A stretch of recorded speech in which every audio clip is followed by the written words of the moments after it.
Hello everyone, my name is Sean Drexel. I will be presenting our project proposal for our university class. The name of it is Spike Zone. Let's get right into it. So what is Spike Zone? Spike Zone is the name of my community change project for UC's half marathon.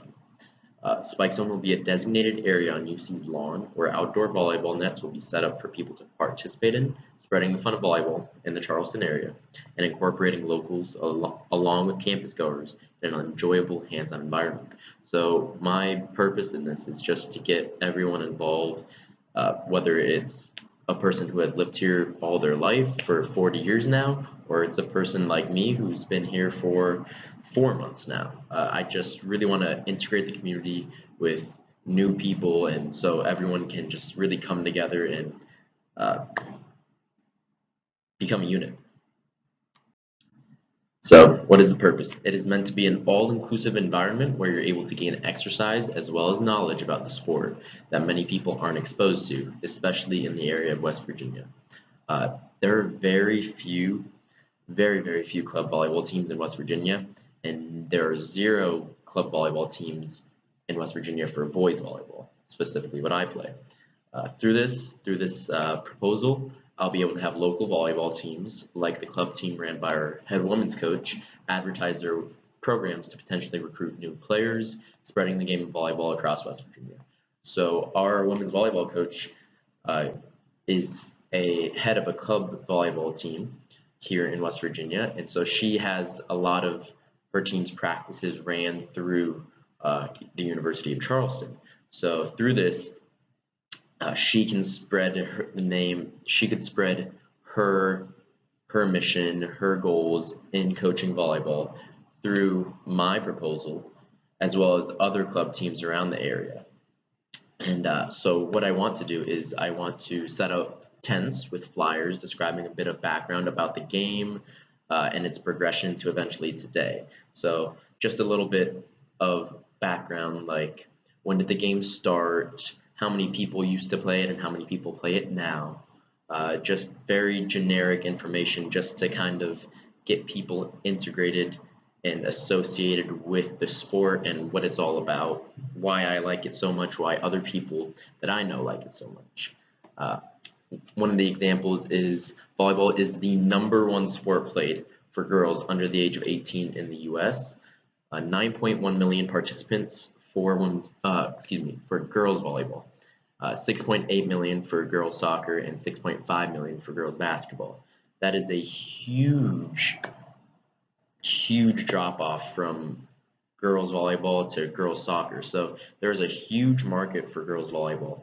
And specifically in West Virginia, the sport is very small. A lot of the places that girls volleyball is located in is along the east and west coasts, a lot in the Midwestern area, Chicago, Wisconsin, Minnesota, uh, Texas is a big place for women's volleyball, along with California, Florida, New York, all along that east and west coast.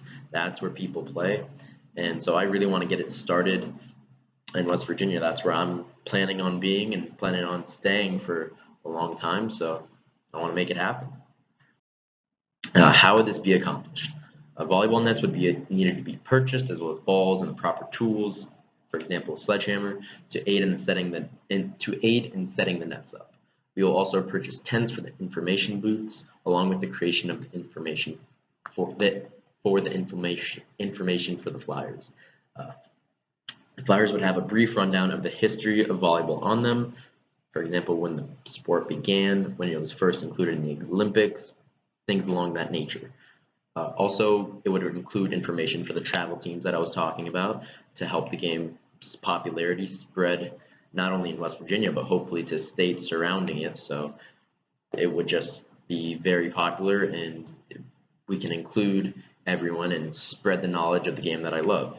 We'll also host free giveaways and raffles with prizes being volleyballs, UC volleyball t-shirts, gift cards, board shorts even, just a whole bunch of fun stuff. Now the timeline for the project, approximately 2 weeks before the event is being held, I'd like to have all of the equipment purchased for the event, approximately 2 volleyball nets, 10 volleyballs, 6 outdoors, 4 indoor, 2 tents, 250 informative flyers, 1 sledgehammer, and all of this equipment would be needed to be purchased online because it is rather expensive to buy this in store at, say, Dick's Sporting Goods. So we'll have to do a little bit of research ahead of time just to get the best bang for our buck. Timeline continued. Approximately 1 week before the event, I need around 10 people to aid in the trial run of the spike zone.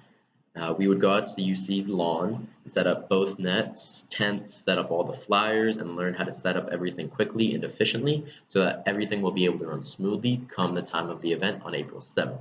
So I just want to have the people working with me associated with what I'm trying to do, the mission of Spike Zone, and just so we can all be on the same page. We'll know how to set up the nets. We'll know how to recruit people to just come in, stop by, give them a little bit of information, stuff like that.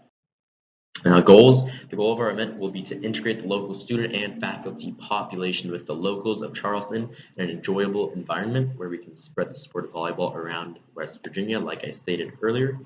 And of course, this is only one event within the community, but my goal is to be able to spread the game of volleyball that I grew up loving, and hopefully I'm able to inspire at least 1 or 2 people around me and in my community at UC to maybe try volleyball and see if they like it or not.